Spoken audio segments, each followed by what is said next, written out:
Right note, welcome back.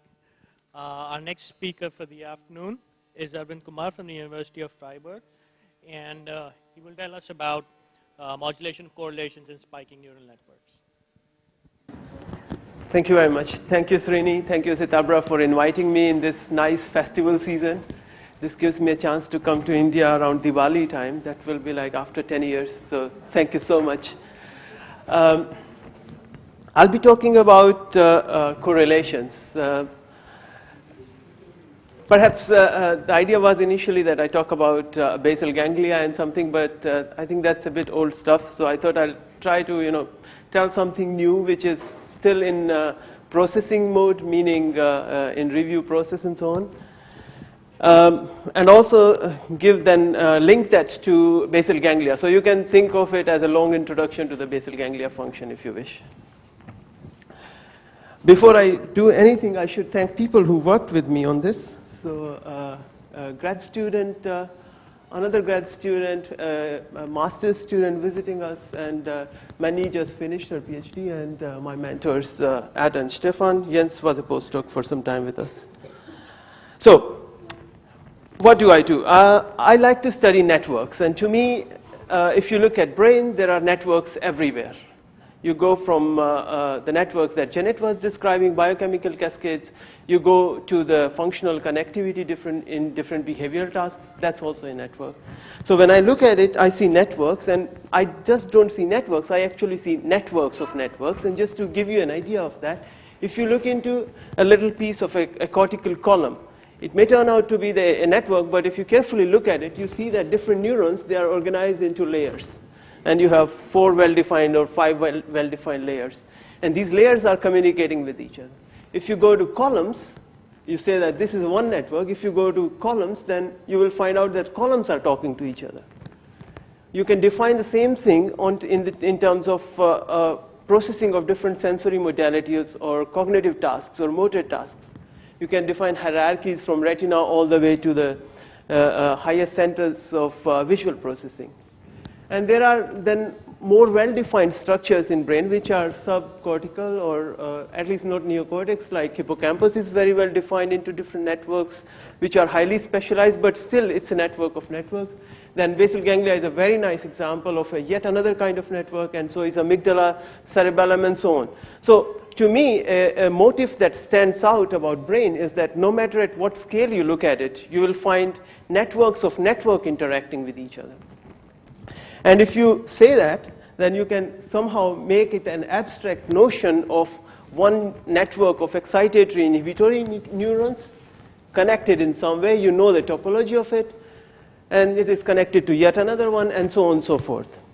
And if you do this kind of abstraction for the brain, you can forget about low-level detail, high-level details. You say that I develop methods, I ask questions at this level, and hopefully I can translate them back on the lower level, on the higher level. But either way, at this level of networks, I have learned something. And when I say that I have learned something, I want to ask 2 questions in this talk. One is about transmission of spiking activity, and another is how incoming activity interacts with the ongoing activity. So what do I mean by that? So if you have this organization, you have spiking activity in this network, this is going to go to the next network. And in between is this projection structures. And I'm going to argue that this projection structure is not just a one-on-one transfer. This itself can do some computing. So you need to know what kind of spikes can go from here to here, and do they change in the way, and if they change, in what way. And if you do not want them to change, then what you should do. Other thing is that once this activity arrives here, what's going to happen?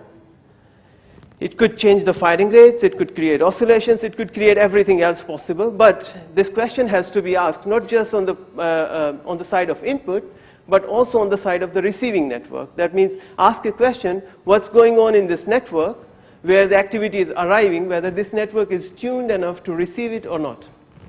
So these are the 2 questions I'm going to address. And when I say interactions or, of ongoing activity with incoming activity, I will not talk about firing rates because I think we understand fairly well what happens to averages.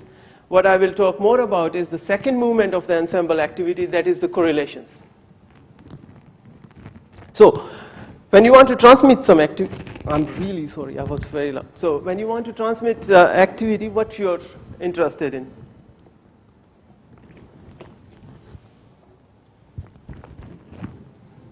If you look at a raster of spikes from some number of neurons, here 10, you can, I mean, this is a composite. This is, you could say that this is a response to something, and here you can already see that there was some modulation, and then after that there's another change. So what people often do is that they try to cut it down into different aspects, and they say that maybe this is one type of activity, synchronous activity with some precision, but there could be very, very precise activity patterns, and there could be completely asynchronous patterns where only the count matters. So these are the two sides I'm going to take for next 10 minutes or so that ask a question about what happens to this kind of activity and what happens to this kind of activity when I try to propagate it from one network to another network. So what are we looking for? So let's say that I have encoded some information in firing rates. By definition, firing rates means that neurons are spiking away in a stochastic manner, maybe in a Poisson manner. So you need more of them to average and get a good estimate of it. That means you do not want correlations between them. You don't want that two neurons in this raster, they have same spiking activity, because that doesn't help you in the averaging process. So rate propagation is a scheme where we think of it that if information is encoded in the form of rate modulations, then as it goes through different layers, it maintains its rateness, meaning it doesn't develop correlations. And if you have different rates for different stimuli, you maintain a unique relationship between them. But what happens in these networks is that you can also have a situation where this rate signal, as it goes through, it starts to become synchronous. Some people will call it that it's a nice rate to time coding, but because we started out saying that I encoded my information in rates and I want to recover it in the form of rates, then I would say this is a mode which perhaps you do not want. There is yet another way of thinking about activity propagation, as I said earlier, that maybe we are interested in not in the count of the spikes, but in the timing of the spikes. So if I have encoded information in relative timing of the spikes, can I preserve it, or does something happen to it?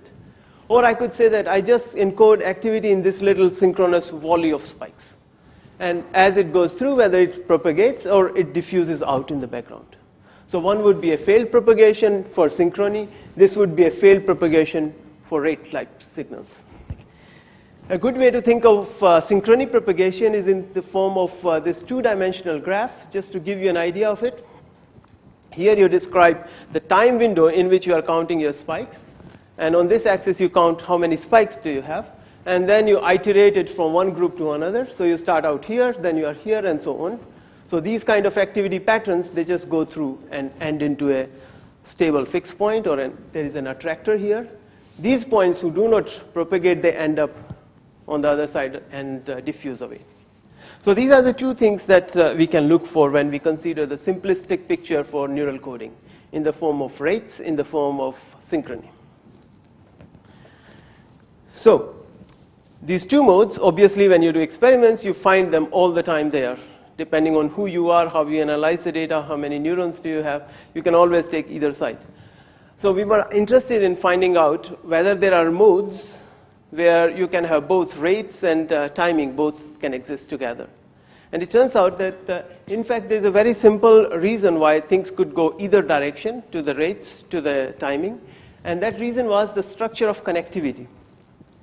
In these networks, what we do is that we assume just a layer of neurons which are unconnected, but they make projections from projection to the next group and so on. So what we find here is that depending on the projection density, so how many projections do you have, and what is the strength of the projections, these are two very crucial parameters here which decides whether the activity is going to propagate or not. So on x-axis here you have connection probability, on y-axis you have connection weight. And obviously these two are related things because you can compensate for one by the other one. So you would expect something along this line, a balance, that both are same. But still, what you find is that along these diagonals, you find that there are different regions where you can have either rate propagation or synchrony propagation. If you have a very weak connectivity, each individual synapse is weak, but many, many connections, meaning you are sharing a lot of input, so you are going to develop synchrony. So this would be a region where you will have synchrony transfer. If you have very few synapses, but each one is very strong, then you are going to maintain rates because there is no sharing of inputs. There is no reason that there should be correlations. So on this corner, you will find rate propagation. On this corner, you will find synchrony propagation. And in between, there's a nice region where you can talk about both rate and synchrony. And this was nice because it brings in the network structure, or in this particular case, it brings in the structure of projections into question, that this itself is computing something for you by transforming the activity. This is a very provoking statement, and we can discuss it afterwards, how much I can convince you on this. And later on, I'll show you more examples and more evidence in favor of this sentence. Then obviously what I did there is that I took very simple case. There were only feed-forward connections, only excitatory connections, and you can ask what happens if you have inhibition in this network. So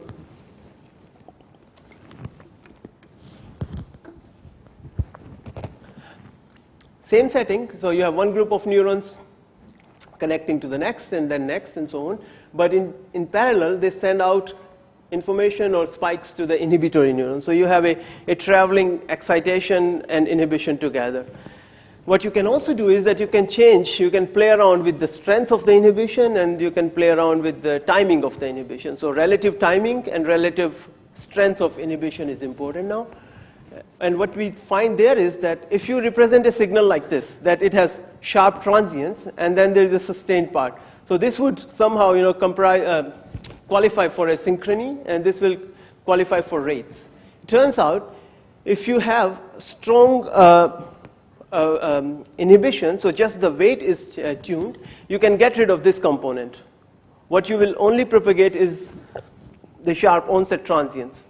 To get rid of these transients, what you need to do is you need to adjust the timing of it. So relative timing was important to get rid of synchrony, and the strength of inhibition was necessary to get rid of the rate component. But this means that we have now two parameters, and I can independently tune them. And if I do that, then I can create a situation where by playing around the relative timing and the gain, I can get either propagation of the synchrony, other way around, here, or I can get propagation of rates, and if I intersect them, I can create a situation where I can live with both of them. What was nice in this picture is that earlier with feed-forward excitation, we only talk about feed-forward networks as high-pass filters, that they only develop synchrony and that's it. And here you can play around by inhibition, change the gain of the filters if you like that kind of terminology. Next question was that, as I said earlier, that not only it is important what happens, not only it is important to know what you are sending, but you want to know who is receiving it and in what state that network is. To do that, we created a recurrent network where we can tune different states. So we can create a background activity which is very, very asynchronous, low firing rate. Everybody is uncorrelated with each other. Or we can create a situation where a lot of neurons are firing and there is a lot of dependence on each other, that is, neurons are correlated. And now you can look for, again, the propagation of synchronous volleys, how it depends on this background activity state. So I show you 6 examples which are taken from the 6 edges of this picture.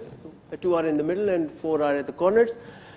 What you find is that when everything is low firing rate, 2 hertz or less, very low synchrony, at that time, no matter what your signal is, you still get that behavior that you saw for the feed-forward network, that very weak inputs, they go and converge into the fixed point. As you change this network, as it becomes more synchronous, high firing rate and high synchrony, at that time this propagation doesn't happen. Meaning that when everybody is spiking together already and you want to enforce coincident firing on that, you can't really distinguish between that. Meaning this network is not ready to work with synchronous patterns because it already is synchronous. And to really impose information on this network, you need to do something else. Right? So what we concluded from here is that asynchronous activity, low firing rates, that's good. And synchronous bursts or synchronous oscillations perhaps are not so good. You can ask the same question. Maybe that you have synchrony, and this synchrony is more useful for rate signals, that you can propagate firing rates where there are no correlations. And it turns out that even rate signals, they propagate only for this asynchronous background, and synchronous activity destroys even the rate signal. So you do not want a network which has very high synchrony in that. What is good is like a nice calm surface of the, like if think of the analogy of water surface, you don't want big waves. Big waves are bad. If it's a nice smooth surface, you can do whatever. You can even see the responses to throwing in small pebbles in that. But this was really like a very abstract notion of what kind of inputs that could come in. In general, what you saw was that the signal was actually comprising of both synchronous activity as well as asynchronous activity. So you are more looking for something like this. That you have a spike pattern coming in, which has both information in its count. It has information in terms of the dependencies of the spikes with each other. And our question was how this network is going to respond to this kind of input. We were hoping that we have learned a lot with these very simple signals and we can sum them up and maybe that helps. But it turns out at very first step you stumble.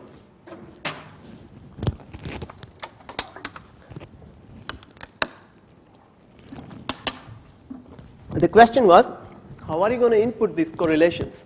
Who receives them? It could be that all these spikes, they go to one of the neurons and then you are done.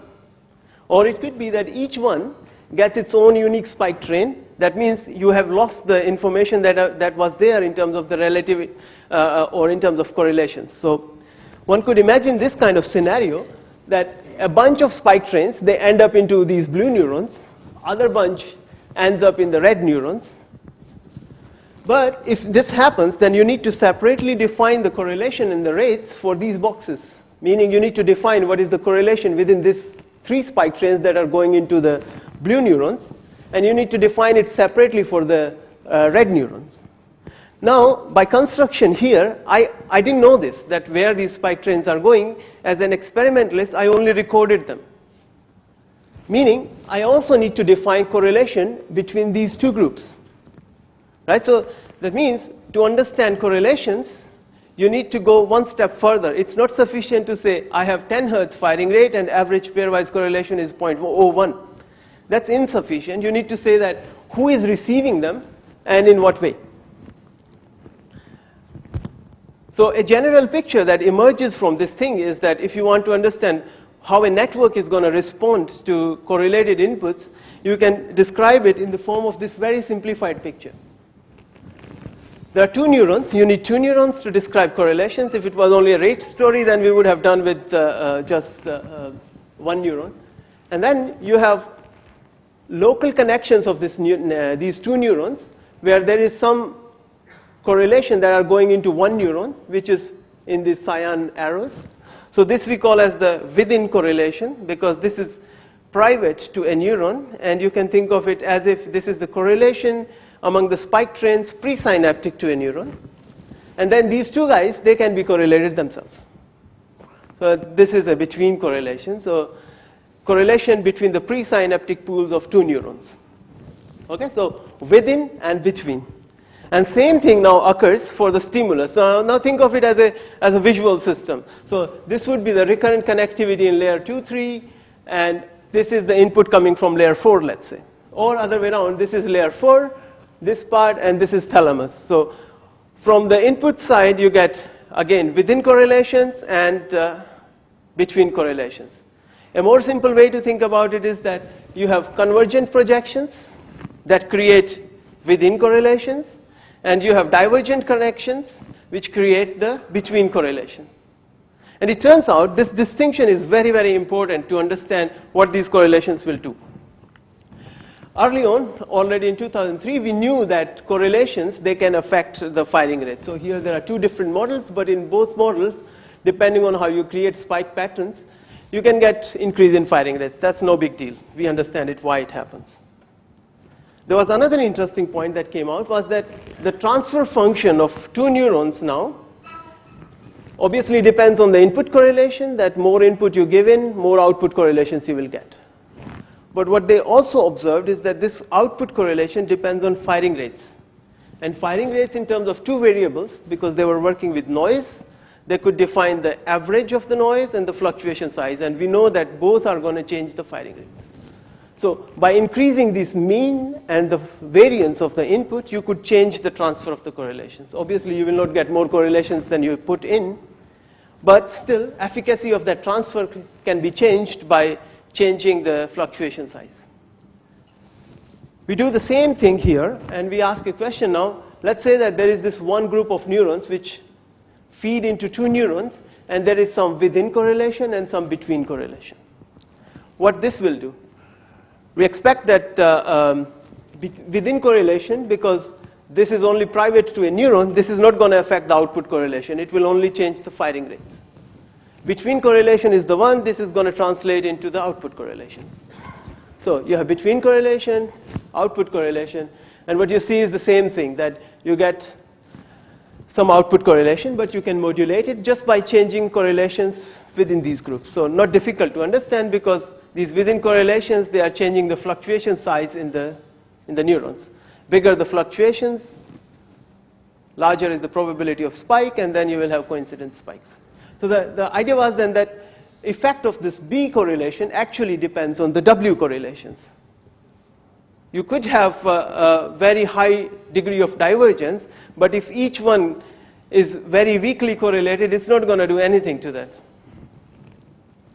So to understand it more, those who follow it is easy, otherwise you don't have to pay so much attention on it. The idea is that you can do some mathematics for this, because you have created this very reduced description. You can think of two neurons getting some shared input and some non-shared input. So each neuron gets a mean current, and then on top of that it has the fluctuations which are shared. So there are independent fluctuations which are private to this neuron, and there is a shared component. And same thing you can do for the other side as well.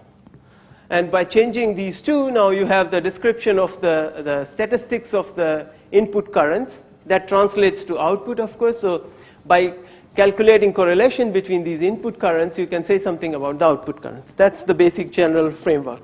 Or in more pictorial way, that same equation is here, that you have a neuron which sums up input coming from independent sources, but it also receives something from which is shared between the two guys, and same thing from the other side. So this would be, let's say, the recurrent side, and this is the input side. And in the end, what you are going to do is that you are just summing up these white noises, creating your distribution, and your problem is to find out the correlations between them. And we do that because now it's relatively very simple. What turns out is this little, I don't want to go on this, it's not so much anyway. The output correlation depends on B1 and B2. B1, remember, is the correlation. B1 would be the correlation here, and B2 would be the correlation here. So it depends on the input correlation, it depends on the existing correlation in the network. Also, there is a little factor S which decides the relative fraction of these two. So if you change these, then you can get an interesting picture in terms of correlation modulation. So let's say this is the original case, that this is the ongoing activity. It has some correlation which increases, and obviously there is no S, meaning there is no stimulus coming in, so nothing changes on the y-axis. But now you start to bring in external input. As you bring that in, you see that here you are not doing much. You are changing slightly the color here, but what is interesting is that at this point you had high correlation, and now you have reduced those correlations, right? If I take a subtraction of this and this, I find out that indeed this is what happened, that in this part where I had strong input local correlations, I can kill them by having some external correlated input, right? So the upshot is that here is a way by which you can bring in correlated input from external sources, and if the network is correlated, you are going to decorrelate it.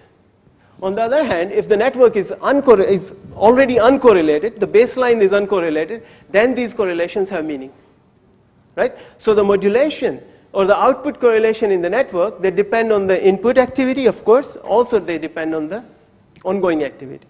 And here what I did is that there is this flag here which says that variance is matched, that I was careful that I do not change anything of the mean or the total variance of the inputs.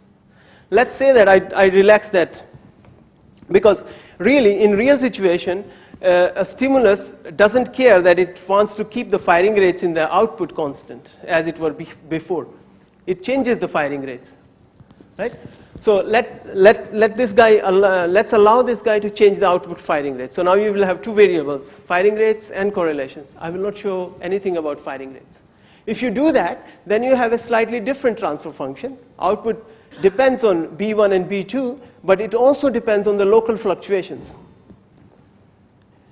So the convergence pathway, which was creating the within correlation, that becomes very, very crucial because it figures here.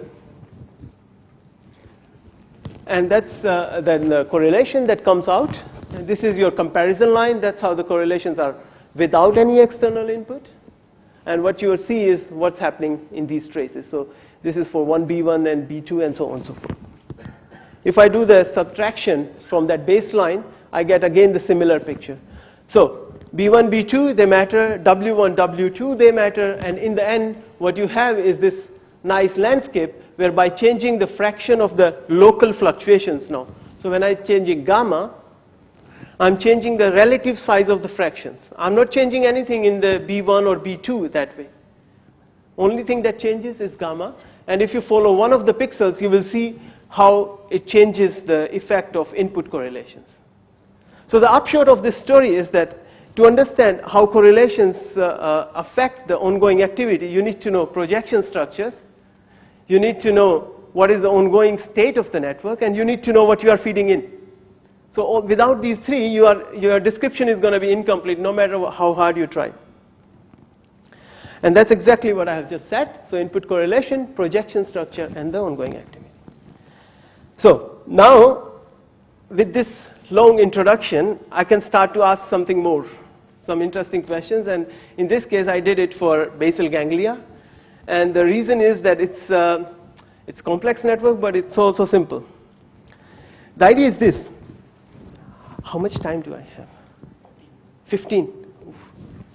Okay, so the idea is this, that it's amazingly complex network. It does amazing function for you. Ask the people who have Parkinson's disease, they will tell you how crucial it is if you didn't follow talks of Stan or Janet. It's very important. But on the surface level, it looks very simple that you have a striatum which is all inhibitory. There's no excitatory input in this. You have globus pallidus, all inhibitory, excitatory. So in that sense, you can do a little bit of mean field version in terms of calculating something for this network. And obviously, this network is very, very simple. It's all inhibition. We know a lot about inhibitory networks. So that's why this was the choice. But what I will show is that these correlations, the way I have defined them, have very interesting effects within striatum, creating something related to Parkinson's disease, and also maybe in terms of the decision making. So let's start. So we did this game of B's and W's, that is between and within correlation. At that time, we didn't think so much about it. So at that time, we used rho and C for these values. Very innovative. But the idea was again this, that you have groups of neurons in cortex which project onto striatal neurons. And the idea is now that you have in each group there is some correlation, and also there is correlation between the groups. And what you are interested in is that how this thing changes the response function in striatum. So what we did is that you have ongoing activity in the striatum, and then you give it a step. So it's a Poisson input, so it changes the firing rates instantaneously for 100 milliseconds and see what is the response. And what we are looking for is the ratio of the response with the background activity. Because it's an inhibitory network, we say that the most rudimentary thing it can do is contrast enhancement of the signal, because there's a lot of recurrent inhibition. And that we defined in terms of signal to noise ratio. Signal to noise ratio says how much is the signal in the stimulated neurons and how far it is from the background activity. And this is then the color. So obviously the correlations here within the group, they influence your signal to noise ratio. But what was very interesting is that if there are correlation between these two groups, then the signal to noise ratio decays. What does it mean? It means that when striatal neurons, they start to share their projections from the cortex, then the contrast enhancement doesn't work that effectively. And lo and behold, it turns out that this is how the connectivity is structured from cortex to striatum. This rho is indeed very, very small. It's not absolutely zero, but it's not very high as well, which you would expect by definition because of the numbers that are in the two populations. So this was very nice that the distinction makes sense, and you can comment about even the significance of anatomy. Next, we ask a question about role of basal ganglia in oscillations. And that time we were working on models of Parkinson's disease-related oscillations. As Dieter said, everybody has their own model. We have our own. And in this case, this is my favorite one for sure. Our idea is that you have these oscillations here because, I mean, obviously this circuit oscillates, but these oscillations are unleashed, so to say, by increasing the striatal firing rates. That's our mechanism, that it should work this way. So we did show that it indeed works, but the question was that can we do something more in terms of correlations for this? So what we did is that created a similar picture, but this time not for striatum, but from striatum to globus pallidus. And once again, you are talking about correlations. No change in the firing rate, just change in how spikes are coordinated. And these are two examples. So here there is a very, very small correlation, if at all. And what you see is almost flat firing rate, no trace of any oscillatory activity. If you introduce correlations, it's not so well visible, but if you sum up over the population, you start to see these nice oscillatory activity states. So just by coordinating spikes in striatum, you could create these oscillations. And it turns out, in this particular case, it doesn't really matter whether it's between or within. As long as any one correlation increases, there is a general tendency to increase towards oscillations. We know that increased firing rate is demonstrated in striatum during Parkinson's disease. I don't know if there is literature on correlation state, but this would be then a prediction from our side for Parkinson's disease model that it may be that the onset is not visible in firing rates, it's just an overall increase in correlation state of the striatum. The next question was about the go and no-go pathways.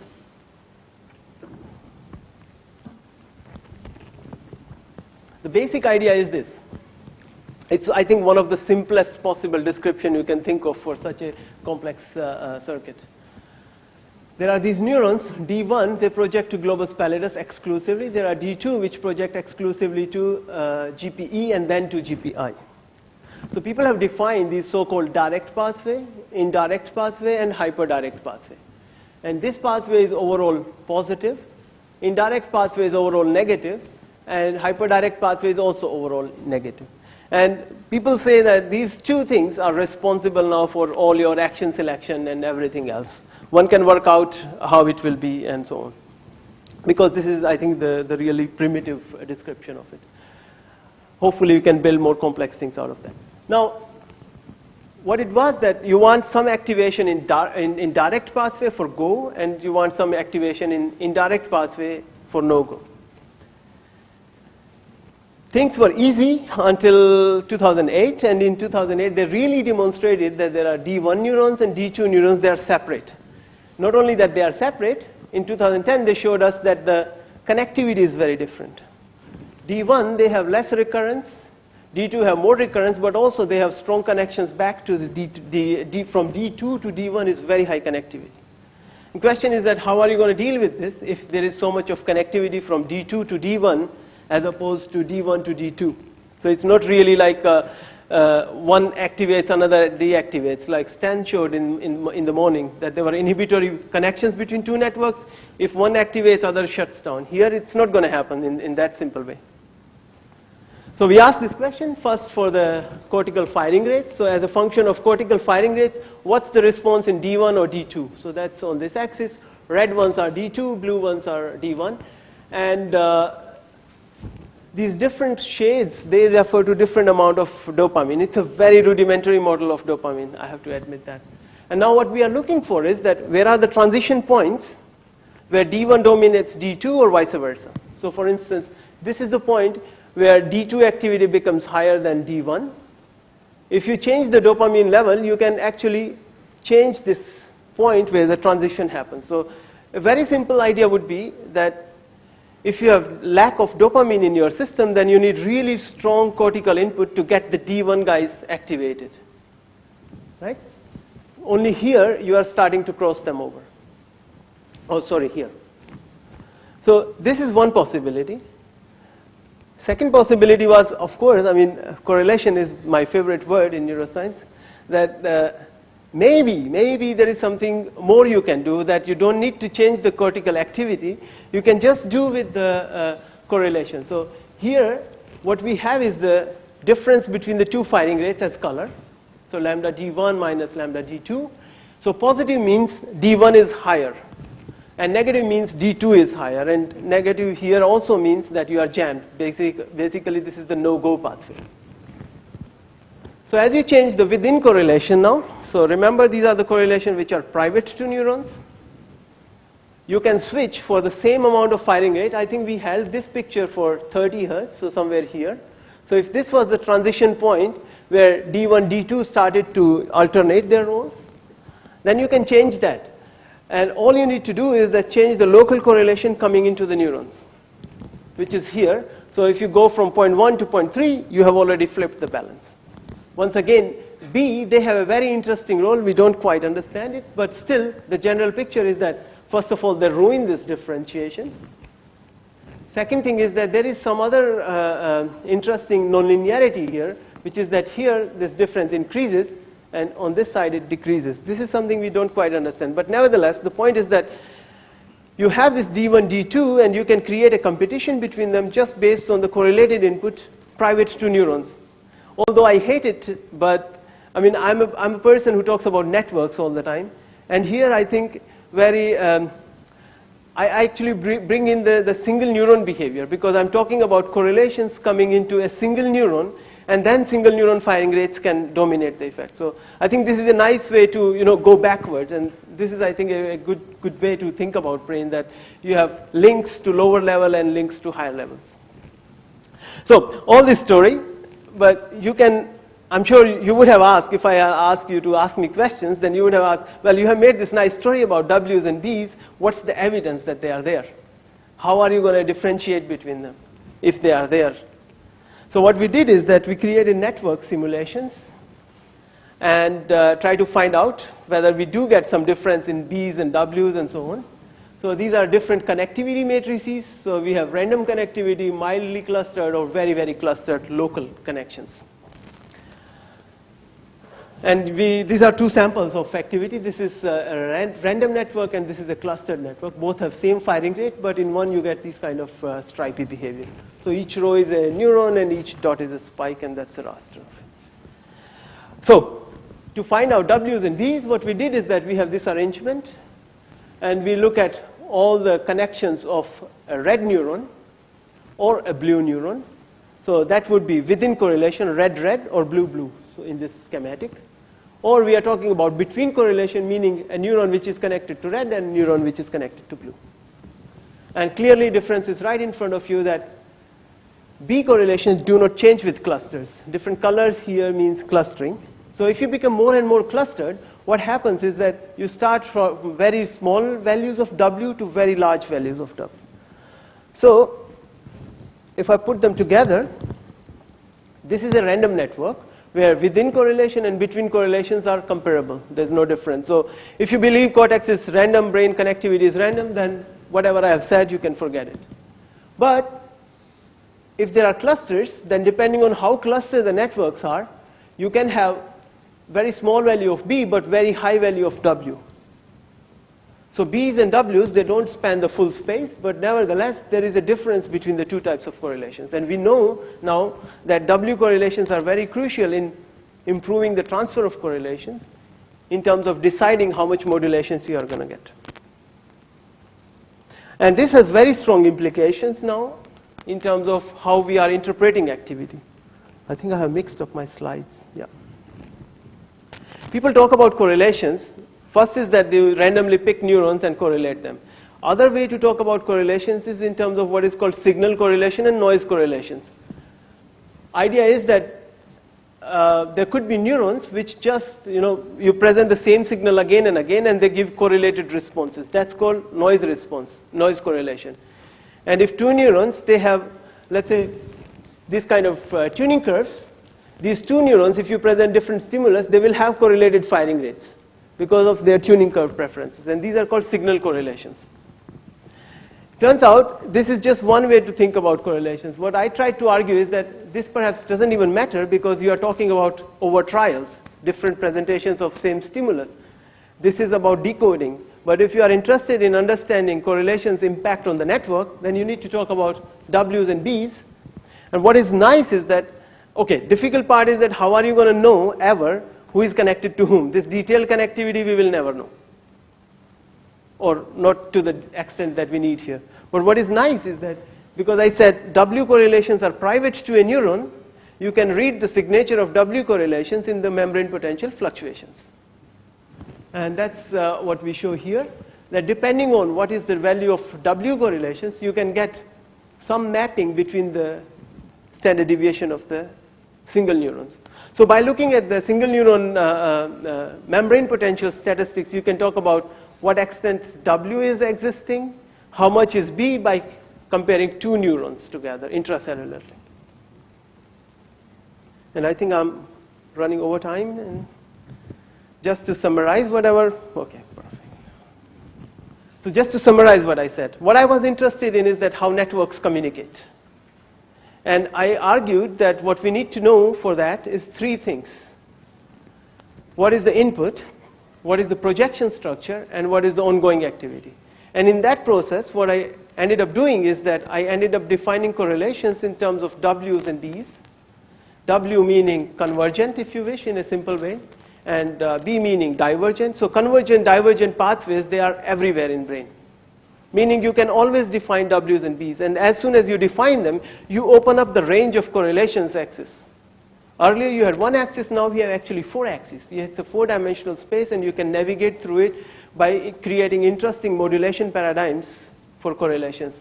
And that itself can become information processing. But beyond this abstract notion of correlation, they're used for function and so on. I gave you three examples where they do drastically change the behavior of a network, like for instance, changing the preference of D1, D2 neurons or creating oscillations even. So obviously now the ball is in the court of the experimentalists to really measure these things. Already the data that is coming out about connectivity, that kind of supports that it's at least not random. There are interesting structures. So maybe we have a chance.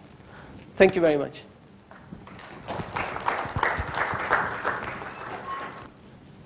In this two neuron or two neuronal system model that you have, when you're looking for in between and within correlations, so if you were to think of visual input, for example, would you hazard a guess as to what the data processing or information processing system really is? Is it in the correlations? Is it in the spacings between the spiking patterns?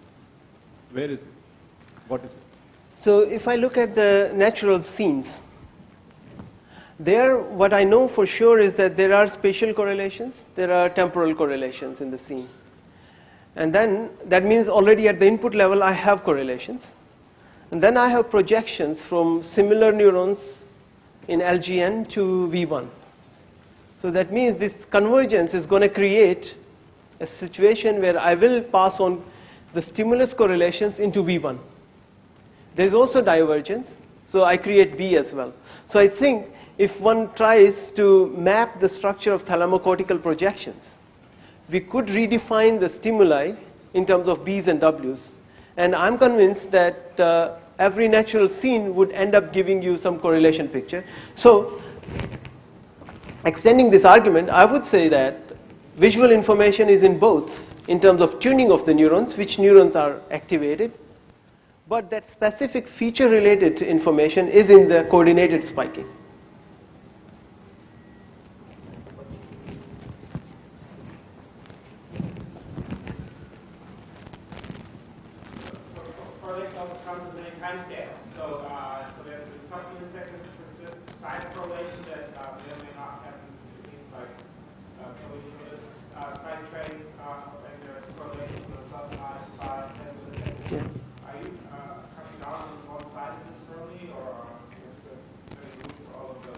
No, I'm not root for them, and I'm actually on the fast time scale synchrony.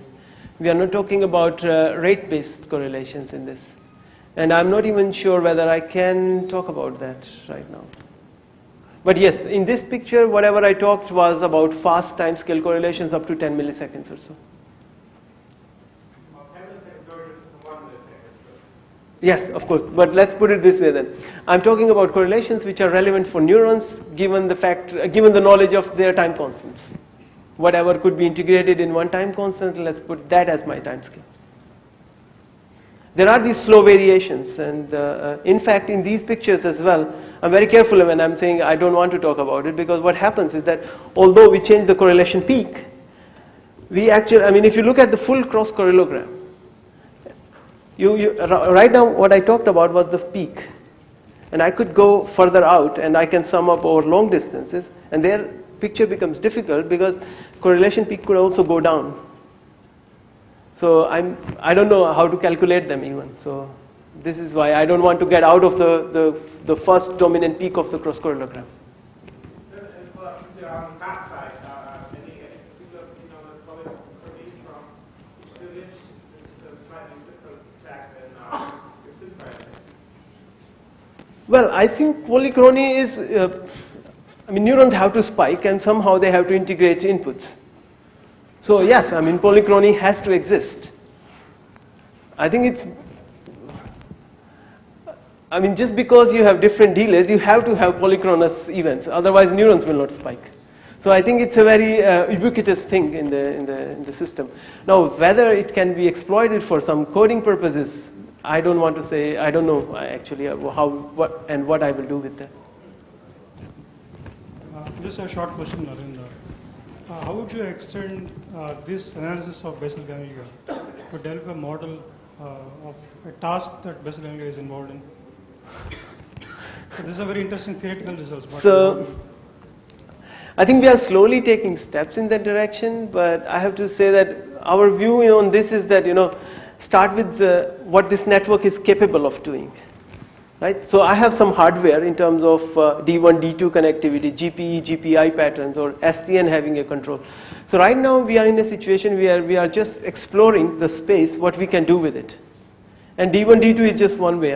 You can also define other parameters by which you can modulate.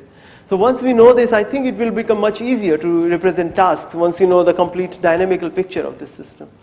So right now we haven't really talked about specific tasks. You need to bring in learning and dopamine and all. Yes, obviously. And that's why I was asking Janet about the dopamine effect on learning. And in these networks, we can't deal with that kind of complexity. Sorry. We need reductions. So.